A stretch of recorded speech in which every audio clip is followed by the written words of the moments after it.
What's going on, YouTube?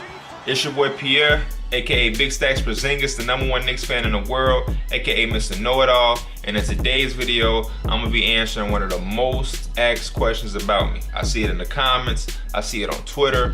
You guys be asking for the podcast. Like, you guys really want to know, how did I become such a big Knicks fan? You know I'm from Chicago. You know I live in Chicago.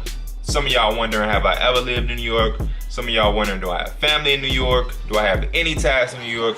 So I decided to take a little time out to answer that question because I see it so much, and I know you guys are curious. So let's start. So in the early stages of me getting into basketball from a small child, my dad put me into basketball. I've been into basketball, playing it, watching it since I was like 4 or 5. You know, when you're that early, you don't really know who you're watching or who your favorite player is or who your favorite team is. But I just remember having basketball around me all the time. And when I remember getting into it to know specifics like teams and players, I automatically was attached to Kobe.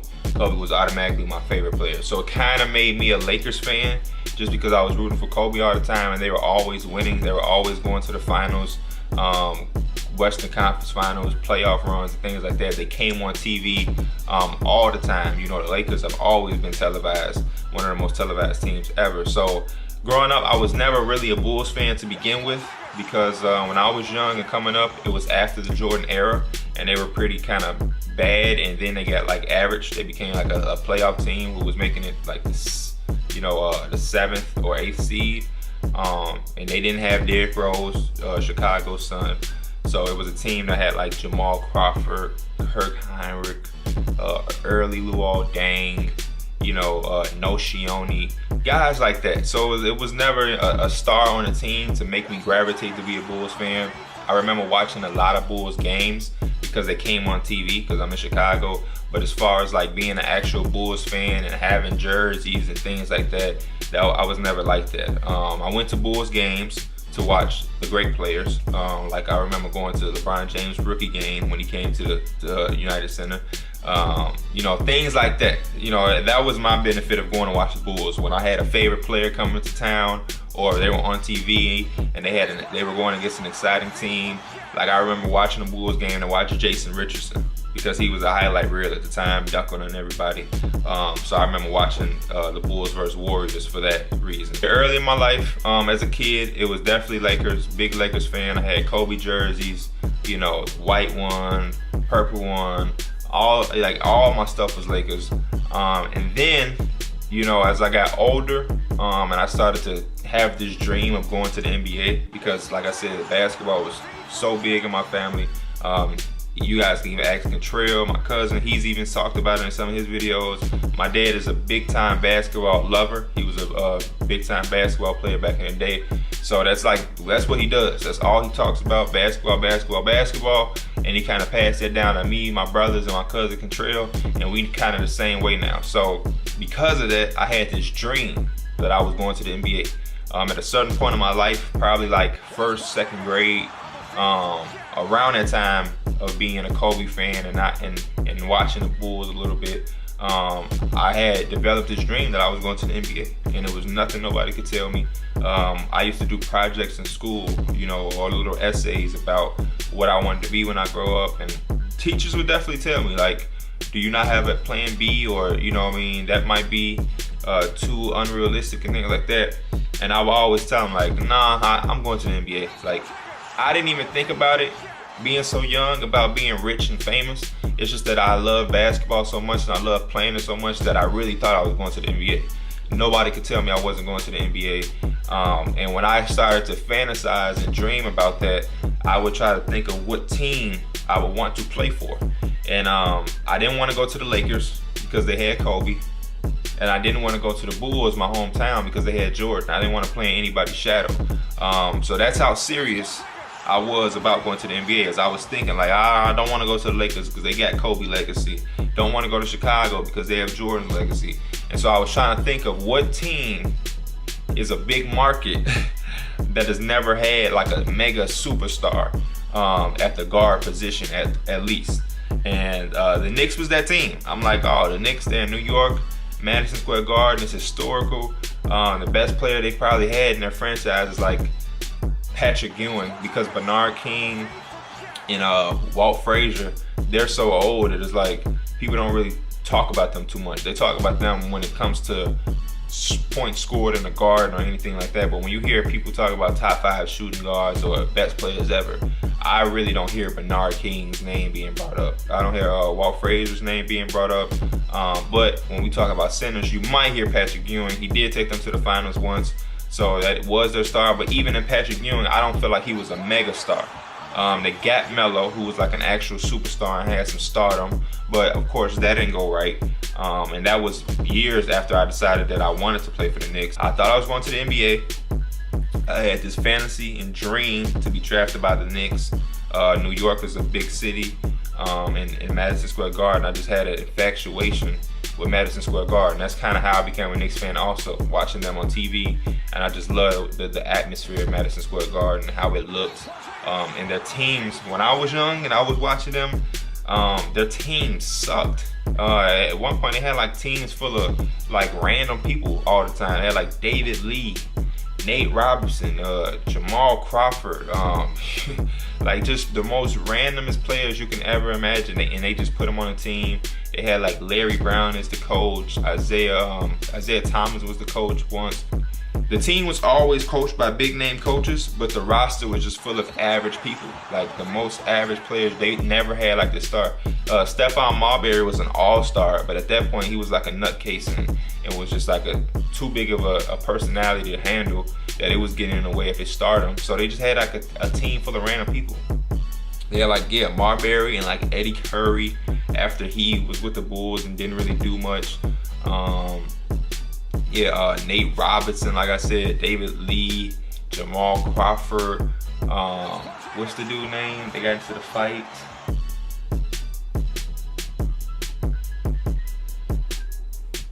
Marty Collins.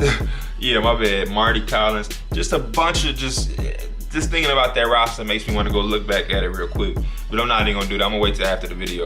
But yeah, they was an absolute terrible team. They would win like 20 to 25 games at the most. But because New York is a big market like Los Angeles, those markets always have televised games, a lot of televised games. So they'll have those Sunday morning games on ABC. They'll have those ESPN Wednesday night or Friday night games, TNT games on Thursday.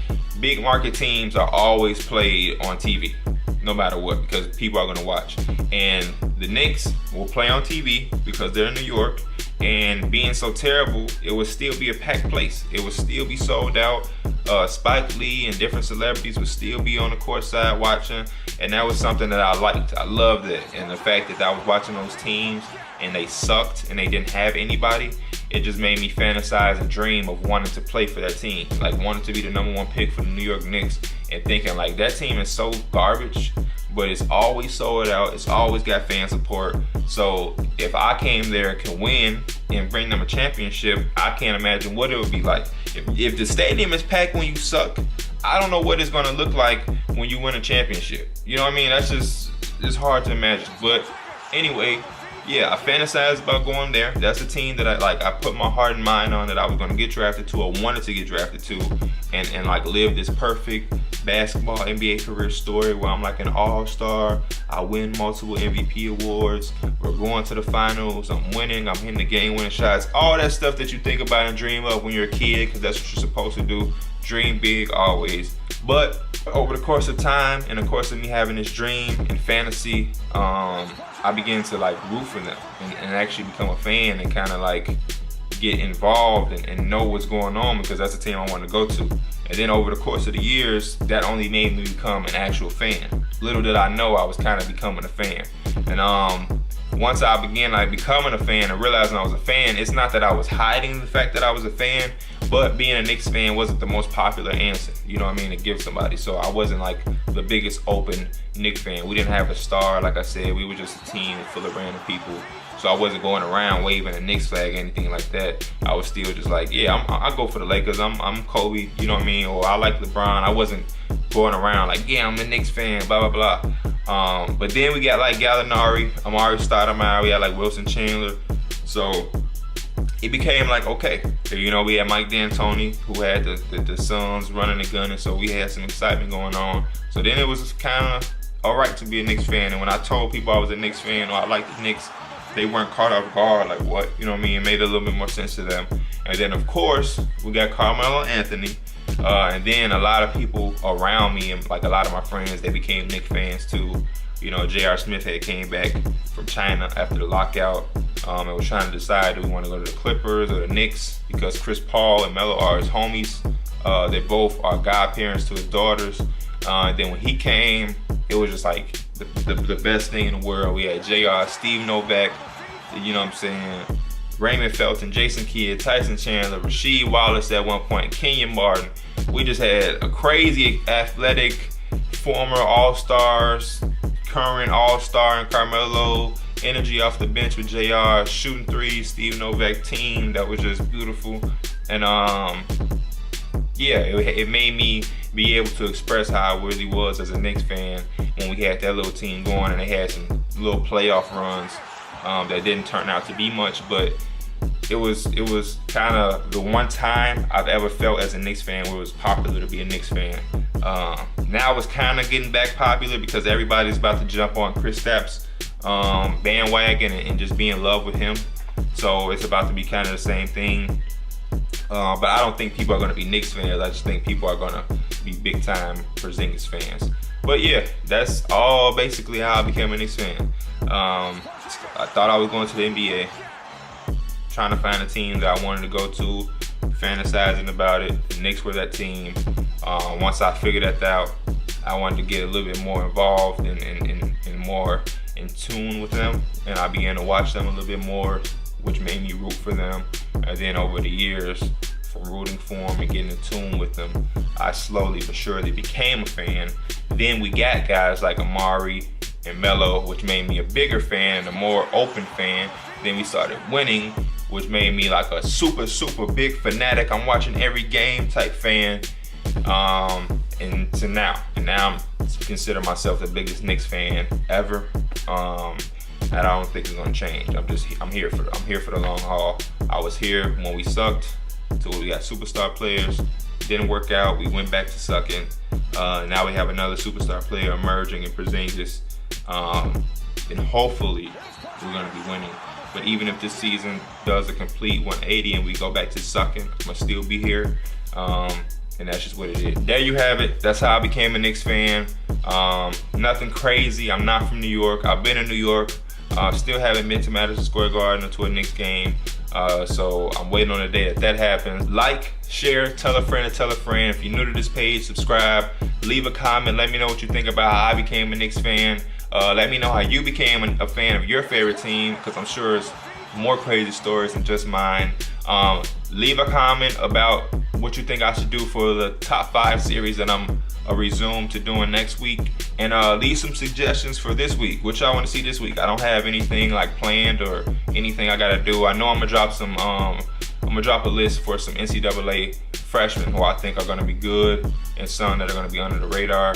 So I'm probably gonna do that for the sake of the NCAA basketball season about to start Friday, I believe, or sometime this week. So yeah, expect that. And yeah, Big Stacks out. Porzingis again!